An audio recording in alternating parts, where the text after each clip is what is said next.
English consonants. In the International Phonetic Alphabet, we're going to use these three distinctions in order to define our different consonants. So we've got the distinction of voicedness, the distinction of place of articulation, and the distinction of manner of articulation. And we'll go through each one in turn.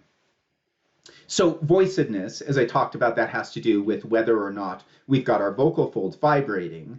And for the defining a consonant, it doesn't matter how fast it's vibrating, it just has to be vibrating for us to call it voiced. And you can see here different pictures. So that first one has it actually moving. It's slowed down so you can see it opening and closing. An actual vibration would be much more rapid than that.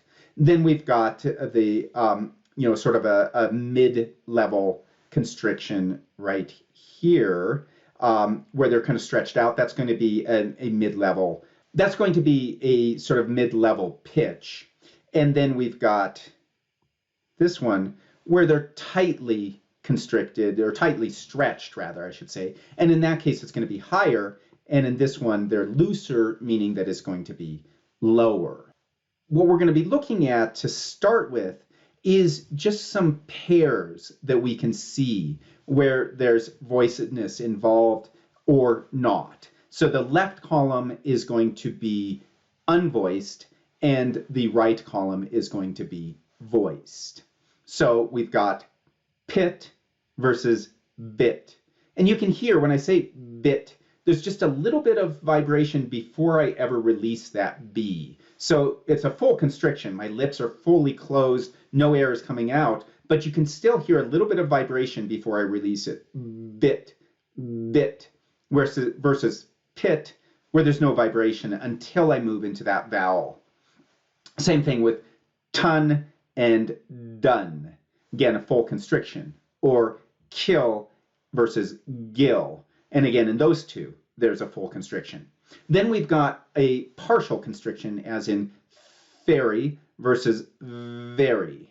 And that one, it should be more obvious that the second one is vibrating. V versus f. Similarly, we've got thigh versus thy. And sit versus zit. Pressure versus pleasure. And then we've got this kind of odd pair where you start with a full constriction and then open it up a little bit. Chin versus gin. And then the final one, which not everybody is going to have in their dialect, is going to be the difference between which and which. For me, coming from the Mountain West, we just say which. But if you were coming from, the East Coast, for example, you're more likely to say which, where there's no voicing, again, until you get into that I. Whereas when you say which, the magical woman, then it's going to be which. There are other voiced consonants, but they don't have a voiceless counterpart, so we're not going to look at them right now.